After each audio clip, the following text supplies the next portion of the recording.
شروع اللہ کے نام سے جو بڑا مہربان نہایت رحم والا ہے۔ لوگو اپنے پروردگار سے ڈرو کہ قیامت کا زلزلہ ایک حادثہ عظیم ہے۔ اے مخاطب، جس دن تو اس کو دیکھے گا اس دن یہ حال ہوگا کہ تمام دودھ پلانے والی عورتیں اپنے بچوں کو بھول جائیں گی اور تمام حمل والیوں کے حمل گر پڑیں گے، اور لوگ تجھ کو متوالے نظر آئیں گے مگر وہ متوالے نہیں ہوں گے بلکہ عذاب دیکھ کر مدہوش ہو رہے ہوں گے۔ بے شک خدا کا عذاب بڑا سخت ہے۔ اور بعض لوگ ایسے ہیں جو خدا کی شان میں علم و دانش کے بغیر جھگڑتے اور ہر شیطان سرکش کی پیروی کرتے ہیں، جس کے بارے میں لکھ دیا گیا ہے کہ جو اسے دوست رکھے گا تو وہ اس کو گمراہ کر دے گا اور دوزخ کے عذاب کا رستہ دکھائے گا۔ لوگو اگر تم کو مرنے کے بعد جی اٹھنے میں کچھ شک ہو تو ہم نے تم کو پہلی بار بھی تو پیدا کیا تھا، یعنی ابتدا میں مٹی سے، پھر اس سے نطفہ بنا کر، پھر اس سے خون کا لوتھڑا بنا کر، پھر اس سے بوٹی بنا کر، جس کی بناوٹ کامل بھی ہوتی ہے اور ناقص بھی، تاکہ تم پر اپنی خالقیت ظاہر کر دیں، اور ہم جس کو چاہتے ہیں ایک میعاد مقرر تک پیٹ میں ٹھہرائے رکھتے ہیں، پھر تم کو بچہ بنا کر نکالتے ہیں، پھر تم جوانی کو پہنچتے ہو، اور بعض قبل از پیری مر جاتے ہیں، اور بعض شیخ فانی ہو جاتے اور بڑھاپے کی نہایت خراب عمر کی طرف لوٹائے جاتے ہیں کہ بہت کچھ جاننے کے بعد بالکل بے علم ہو جاتے ہیں۔ اور اے دیکھنے والے، تو دیکھتا ہے کہ ایک وقت میں زمین خشک پڑی ہوتی ہے، پھر جب ہم اس پر مہ برساتے ہیں تو وہ شاداب ہو جاتی اور ابھرنے لگتی ہے اور طرح طرح کی بارونق چیزیں اگاتی ہے۔ ان قدرتوں سے ظاہر ہے کہ خدا ہی قادر مطلق ہے جو برحق ہے، اور یہ کہ وہ مردوں کو زندہ کر دیتا ہے، اور یہ کہ وہ ہر چیز پر قدرت رکھتا ہے، اور یہ کہ قیامت آنے والی ہے، اس میں کچھ شک نہیں، اور یہ کہ خدا سب لوگوں کو جو قبروں میں ہیں جلا اٹھائے گا۔ اور لوگوں میں کوئی ایسا بھی ہے جو خدا کی شان میں بغیر علم و دانش کے اور بغیر ہدایت کے اور بغیر کتاب روشن کے جھگڑتا ہے اور تکبر سے گردن موڑ لیتا ہے تاکہ لوگوں کو خدا کے رستے سے گمراہ کر دے، اس کے لیے دنیا میں ذلت ہے، اور قیامت کے دن ہم اسے عذاب آتش سوزاں کا مزہ چکھائیں گے۔ اے سرکش، یہ اس کفر کی سزا ہے جو تیرے ہاتھوں نے آگے بھیجا ہے، اور خدا اپنے بندوں پر ظلم کرنے والا نہیں۔ اور لوگوں میں بعض ایسا بھی ہے جو کنارے پر کھڑا ہو کر خدا کی عبادت کرتا ہے، اگر اس کو کوئی دنیاوی فائدہ پہنچے تو اس کے سبب مطمئن ہو جائے، اور اگر کوئی آفت پڑے تو منہ کے بل لوٹ جائے، یعنی پھر کافر ہو جائے۔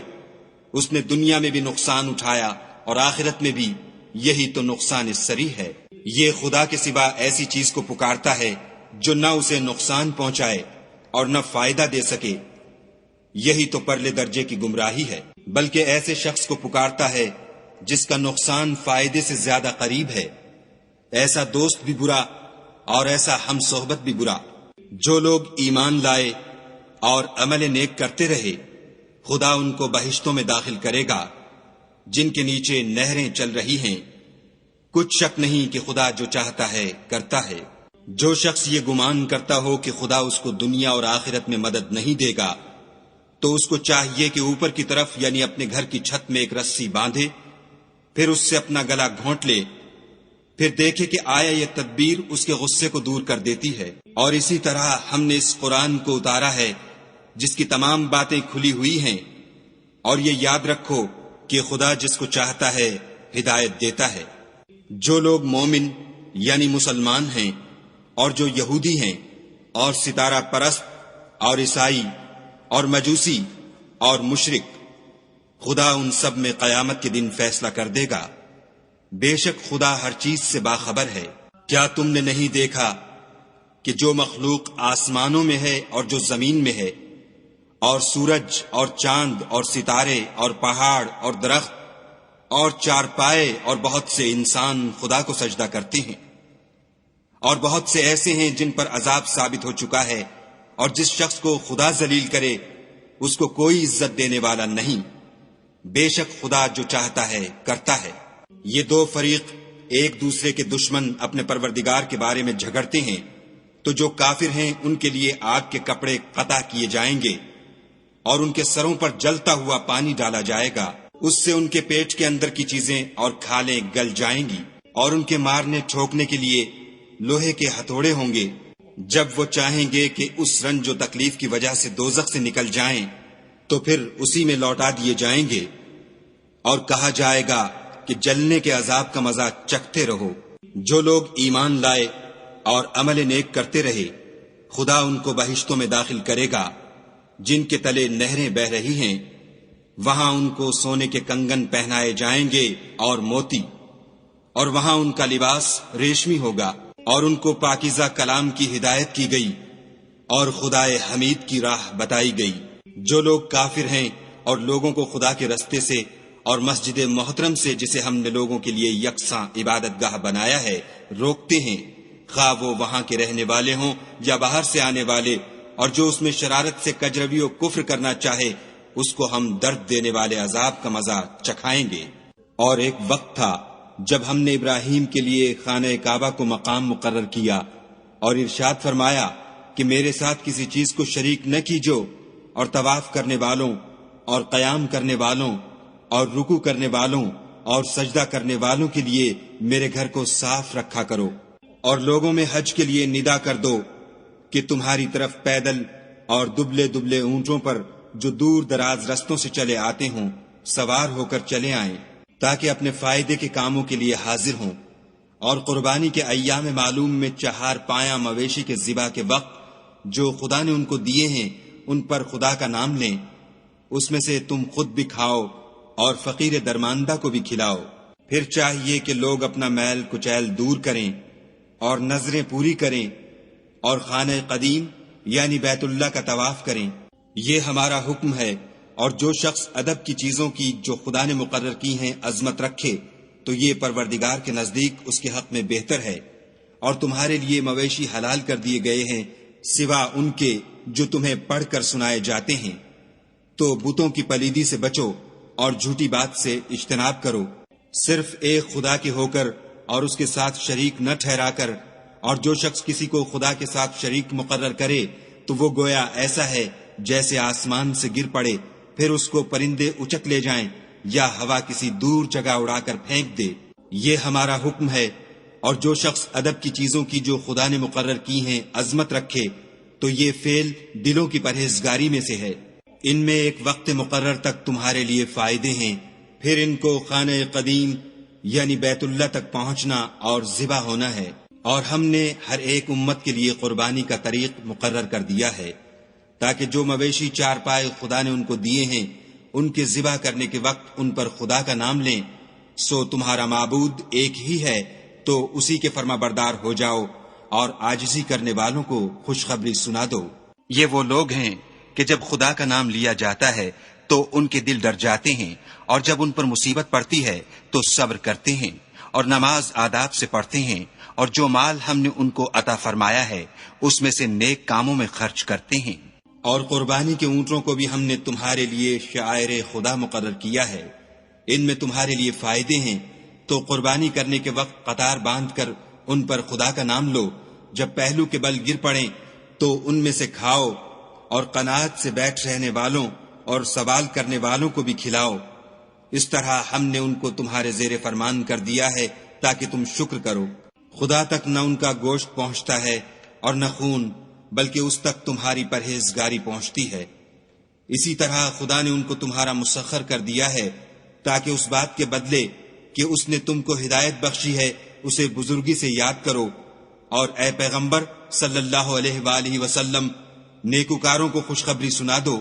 خدا تو مومنوں سے ان کے دشمنوں کو ہٹاتا رہتا ہے، بے شک خدا کسی خیانت کرنے والے اور کفران نعمت کرنے والے کو دوست نہیں رکھتا۔ جن مسلمانوں سے خواہ مخواہ لڑائی کی جاتی ہے ان کو اجازت ہے کہ وہ بھی لڑیں، کیونکہ ان پر ظلم ہو رہا ہے، اور خدا ان کی مدد کرے گا، وہ یقیناً ان کی مدد پر قادر ہے۔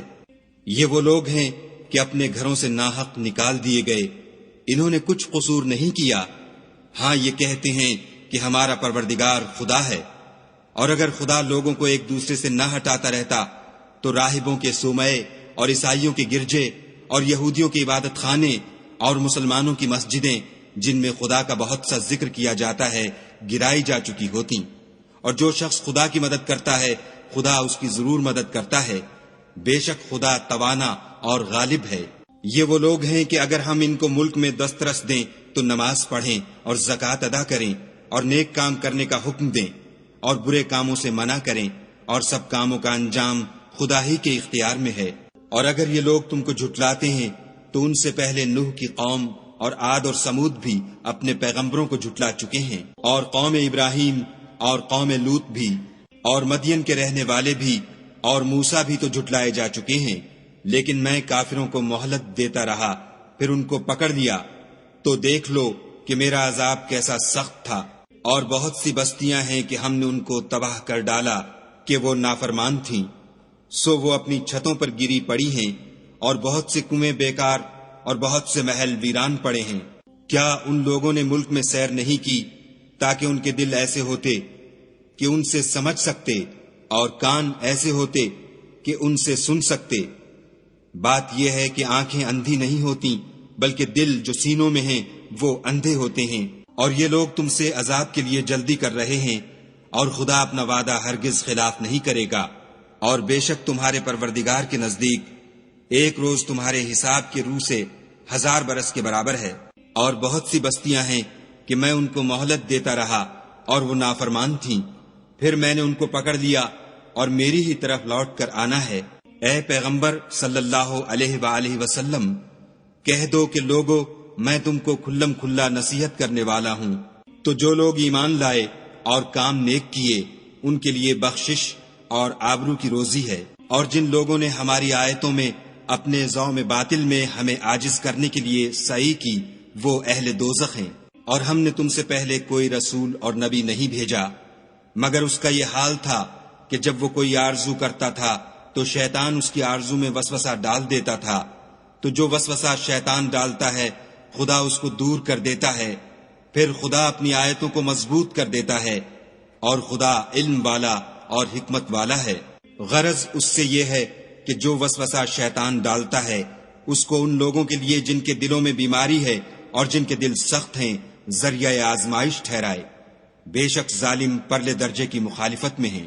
اور یہ بھی غرض ہے کہ جن لوگوں کو علم عطا ہوا ہے وہ جان لیں کہ وہ یعنی وہی تمہارے پروردگار کی طرف سے حق ہے، تو وہ اس پر ایمان لائیں اور ان کے دل خدا کے آگے عاجزی کریں۔ اور جو لوگ ایمان لائے ہیں خدا ان کو سیدھے رستے کی طرف ہدایت کرتا ہے۔ اور کافر لوگ ہمیشہ اس سے شک میں رہیں گے یہاں تک کہ قیامت ان پر ناگہاں آ جائے یا ایک نامبارک دن کا عذاب ان پر آ واقع ہو۔ اس روز بادشاہی خدا ہی کی ہوگی اور وہ ان میں فیصلہ کر دے گا۔ تو جو لوگ ایمان لائے اور عمل نیک کرتے رہے وہ نعمت کے باغوں میں ہوں گے، اور جو کافر ہوئے اور ہماری آیتوں کو جھٹلاتے رہے ان کے لیے ذلیل کرنے والا عذاب ہوگا۔ اور جن لوگوں نے خدا کی راہ میں ہجرت کی پھر مارے گئے یا مر گئے ان کو خدا اچھی روزی دے گا، اور بے شک خدا سب سے بہتر رزق دینے والا ہے۔ وہ ان کو ایسے مقام میں داخل کرے گا جسے وہ پسند کریں گے، اور خدا تو جاننے والا اور بردبار ہے۔ یہ بات خدا کے ہاں ٹھہر چکی ہے، اور جو شخص کسی کو اتنی ہی ایذا دے جتنی ایذا اس کو دی گئی پھر اس شخص پر زیادتی کی جائے تو خدا اس کی مدد کرے گا۔ بے شک خدا معاف کرنے والا اور بخشنے والا ہے۔ یہ اس لیے کہ خدا رات کو دن میں داخل کرتا ہے اور دن کو رات میں داخل کرتا ہے، اور خدا تو سننے والا دیکھنے والا ہے۔ یہ اس لیے کہ خدا ہی برحق ہے، اور جس چیز کو کافر خدا کے سوا پکارتے ہیں وہ باطل ہے، اور اس لیے کہ خدا رفیع الشان اور بڑا ہے۔ کیا تم نہیں دیکھتے کہ خدا آسمان سے مے برساتا ہے تو زمین سرسبز ہو جاتی ہے؟ بے شک خدا مہربان اور خبردار ہے۔ جو کچھ آسمانوں میں ہے اور جو کچھ زمین میں ہے اسی کا ہے، اور بے شک خدا بے نیاز اور قابل ستائش ہے۔ کیا تم نہیں دیکھتے کہ جتنی چیزیں زمین میں ہیں سب خدا نے تمہارے زیر فرمان کر رکھی ہیں، اور کشتیاں بھی جو اسی کے حکم سے دریا میں چلتی ہیں، اور وہ آسمان کو تھامے رہتا ہے کہ زمین پر نہ گر پڑے مگر اس کے حکم سے۔ بے شک خدا لوگوں پر نہایت شفقت کرنے والا مہربان ہے۔ اور وہی تو ہے جس نے تم کو حیات بخشی، پھر تم کو مارتا ہے، پھر تمہیں زندہ بھی کرے گا، اور انسان تو بڑا ناشکرا ہے۔ ہم نے ہر ایک امت کے لیے ایک شریعت مقرر کر دی ہے، جس پر وہ چلتے ہیں، تو یہ لوگ تم سے اس امر میں جھگڑا نہ کریں اور تم لوگوں کو اپنے پروردگار کی طرف بلاتے رہو، بے شک تم سیدھے رستے پر ہو۔ اور اگر یہ تم سے جھگڑا کریں تو کہہ دو کہ جو عمل تم کرتے ہو خدا ان سے خوب واقف ہے۔ جن باتوں میں تم اختلاف کرتے ہو خدا تم میں قیامت کے روز ان کا فیصلہ کر دے گا۔ کیا تم نہیں جانتے کہ جو کچھ آسمان اور زمین میں ہے خدا اس کو جانتا ہے؟ یہ سب کچھ کتاب میں لکھا ہوا ہے، بے شک یہ سب خدا کو آسان ہے۔ اور یہ لوگ خدا کے سوا ایسی چیزوں کی عبادت کرتے ہیں جن کی اس نے کوئی سند نازل نہیں فرمائی اور نہ ان کے پاس اس کی کوئی دلیل ہے، اور ظالموں کا کوئی بھی مددگار نہیں ہوگا۔ قریب ہوتے ہیں کہ جو لوگ ان کو ہماری آیتیں پڑھ کر سناتے ہیں ان پر حملہ کر دیں۔ کہہ دو کہ میں تم کو اس سے بھی بری چیز بتاؤں، وہ دوزخ کی آگ ہے جس کا خدا نے کافروں سے وعدہ کیا ہے، اور وہ برا ٹھکانہ ہے۔ لوگوں، ایک مثال بیان کی جاتی ہے، اسے غور سے سنو کہ جن لوگوں کو تم خدا کے سوا پکارتے ہو وہ ایک مکھی بھی نہیں بنا سکتے، اگرچہ اس کے لیے سب مجتمع ہو جائیں، اور اگر ان سے مکھی کوئی چیز چھین لے جائے تو اسے اس سے چھڑا نہیں سکتے۔ طالب اور مطلوب یعنی عابد اور معبود دونوں گئے گزرے ہیں۔ ان لوگوں نے خدا کی قدر جیسی کرنی چاہیے تھی، نہیں کی۔ کچھ شک نہیں کہ خدا زبردست اور غالب ہے۔ خدا فرشتوں میں سے پیغام پہنچانے والے منتخب کر لیتا ہے، اور انسانوں میں سے بھی، بے شک خدا سننے والا اور دیکھنے والا ہے۔ جو ان کے آگے ہے اور جو ان کے پیچھے ہے وہ اس سے واقف ہے، اور سب کاموں کا رجوع خدا ہی کی طرف ہے۔ مومنو، رکوع کرتے اور سجدے کرتے اور اپنے پروردگار کی عبادت کرتے رہو، اور نیک کام کرو تاکہ فلاح پاؤ، اور خدا کی راہ میں جہاد کرو جیسا جہاد کرنے کا حق ہے۔ اس نے تم کو برگزیدہ کیا ہے اور تم پر دین کی کسی بات میں تنگی نہیں کی، اور تمہارے لیے تمہارے باپ ابراہیم کا دین پسند کیا۔ اسی نے پہلے یعنی پہلی کتابوں میں تمہارا نام مسلمان رکھا تھا، اور اس کتاب میں بھی وہی نام رکھا ہے۔ تو جہاد کرو تاکہ پیغمبر تمہارے بارے میں شاہد ہوں اور تم لوگوں کے مقابلے میں شاہد ہو، اور نماز پڑھو اور زکوٰۃ دو، اور خدا کے دین کی رسی کو پکڑے رہو، وہی تمہارا دوست ہے اور خوب دوست اور خوب مددگار ہے۔